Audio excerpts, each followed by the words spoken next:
Good morning students.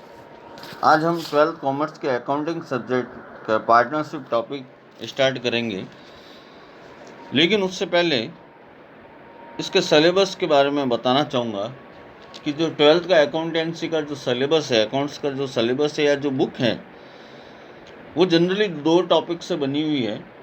एक partnership है और एक अकाउंट्स के अंदर हम कंपनी अकाउंटिंग पढ़ेंगे, वो है। दो टॉपिक से ही ये 12th का 80% सिलेबस कवर कर रहा है।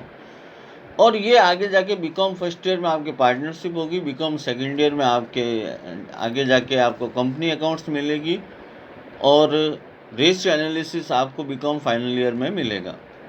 मैं आगे के इसलिए बताना चाह रहा हूँ ताकि आप ये सोचेंगे 12th के लिए ही इम्पोर्टेंट नहीं है। जब आगे की आप जो भी कंपटीशन की पढ़ाई करेंगे, चाहे बीकॉम की पढ़ाई करेंगे, ये दो टॉपिक तो हमेशा ही आएंगे। अकाउंट्स जब वर्ड आएंगे तो पार्टनरशिप और कंपनी अकाउंटिंग दोनों ही आएंगे। तो हम स्टार्ट करते हैं आज पार्टनरशिप का।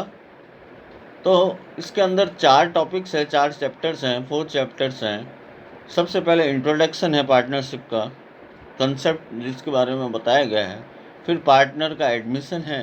फिर किसी अगर पार्टनर की डेथ हो जाती है, या जो फर्म, जो सारे पार्टनर मिलके जो बिजनेस करते हैं वो फर्म कहलाती है। फर्म ही अगर डिसॉल्व हो जाए, मतलब उसको बंद करना पड़े, तो उसमें हम अकाउंटेंसी कैसे करेंगे। जनरली हमने 11 के अंदर बिजनेस स्टडी के अंदर पार्टनरशिप के बारे में पढ़ा, कंपनी के बारे में भी पढ़ा, लेकिन वो सारा थ्योरिकल नॉलेज था। अब ये प्रैक्टिकली हमें पार्टनर्स के अकाउंट्स को प्रिपेयर करने हैं। हमने 11th में पढ़ा था सोल प्रोप्राइटरशिप। जो सोल प्रोप्राइटरशिप होता है, एकल व्यापार, उसकी बहुत सी कमियां हैं। उन्हीं कमियों के कारण से पार्टनरशिप का जो है वो जन्म होता है, पार्टनरशिप स्टार्ट होती है। बहुत से कारण होते हैं, जैसे कैपिटल की नीड होना, एक्सपीरियंस का होना, टेक्निकल नॉलेज। इन सब के कारण से क्या है, पार्टनरशिप स्टार्ट होती है। हम यहाँ पढ़ भी सकते हैं, you have learn about the preparation of final account for a sole proprietor concept. हमने 11th में सोल प्रोप्राइटर के फाइनल अकाउंट बनाना सीखा था। As the business expand, one need more capital and large number of people of manage the business and share it is risk. Such a situation, people usually adopt the partnership form or the organization. बड़े business के लिए हमें ज़्यादा capital की ज़्यादा आवश्यकता होती है, नीड होती है, ज़्यादा रिस्क लेने की नीड होती है। तो ये माना जाता है कि एक से भले दो और दो से भले चार। कहने का मतलब यह है कि जो पार्टनर्स जो हैं वो मिलकर बिजनेस करेंगे तो जो रिस्क का जो फैक्टर है वो सब में बढ़ जाएगा, डिस्ट्रीब्यूट हो जाएगा। मैं आपको ये बताना चाहूँगा कि जो पार्टनरशिप जो ये एक्ट बना हुआ है वो 1932 को बना है। मतलब अपने देश के आज़ाद होने से पहले ये एक्ट बना है और अभी तक वही एक्ट चला आ रहा है।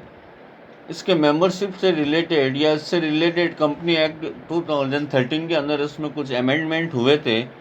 जैसे हमें पता है कि पार्टनरशिप जो है वो 2 पार्टनर कम से कम होने चाहिए, मिनिमम पार्टनर 2 होते हैं, और मैक्सिमम कंपनी एक्ट के अंदर 100 बताए गए हैं, लेकिन सेंटर ने उसको 50 तक सीमित कर दिया है।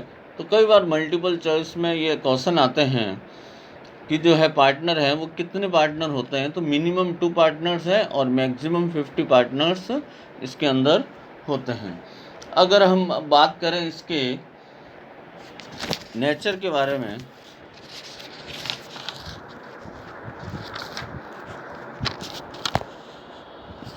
टू और मोर पर्सन, इसमें स्पष्ट दे रखा है, 2 और more person in order to form partnership they should be at the least 2 person coming together for a common goal. एक ही उद्देश्य के लिए 2 व्यक्ति जब मिलकर काम करते हैं तो वो पार्टनरशिप कहलाती है। In the words the minimum number of partner in A firm can be 2, minimum 2 member होने चाहिए। There is, however, Company Act 2013, the central government of empowered to prescribe not be more than 100। Centre में मैंने आपको पहले ही बताया था कि 2 होते हैं। सेंटर ने जो है वो कंपनी एक 2013 बनाई थी, उसमें 100 दिए हैं, लेकिन हम यहाँ पे जो मैक्सिमम जो पार्टनरशिप की जो लिमिट है वो 50 तक रखेंगे। उसके बाद सेकंड टॉपिक है एग्रीमेंट। यहाँ एग्रीमेंट होना ज़रूरी है पार्टनरशिप के अंदर। अब एग्रीमेंट जो है वो रिटन भी होता है और ऑरली भी होता है, दोनों ही वैलिड है। लेकिन दिखती बात है कि ऑरली आगे जाके जो है वो तकलीफ होता है, जो रिटन जो है वो सबसे अच्छा होता है।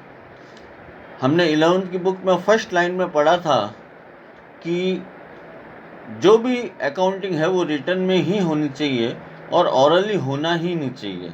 इसलिए कहते हैं कि आप 100 बार बोलो और 1 बार लिखो, वो बराबर होता है। वो बराबर भी नहीं होता है, वो ज़्यादा होता है। 1 बार लिखा हुआ 100 बार बोलने से ज़्यादा रिटनली होता है। तो एग्रीमेंट जो है वो होना चाहिए। आगे क्या क्या एग्रीमेंट होगा मैं उसके बारे में आगे डिस्कस करूँगा। उसके बाद है बिजनेस।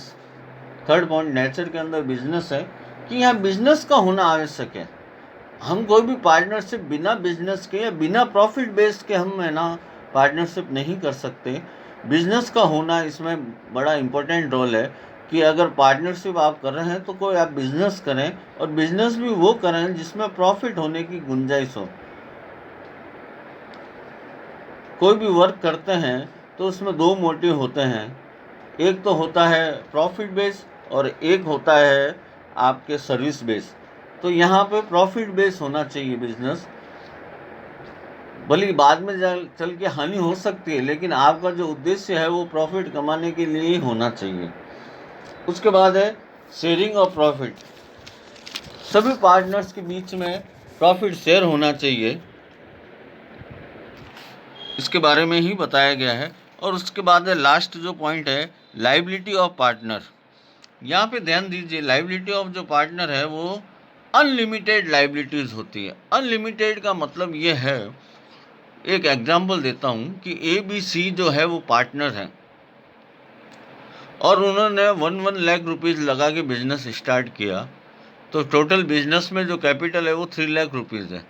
अब उनको 5 लाख का लॉस हो जाता है, तो 2 लाख जो है वो ये नहीं कह सकते कि बिजनेस के अंदर नहीं है, हाँ आप 3 लाख रुपीज़ ले जाइए और 2 लाख हम आपको नहीं देंगे।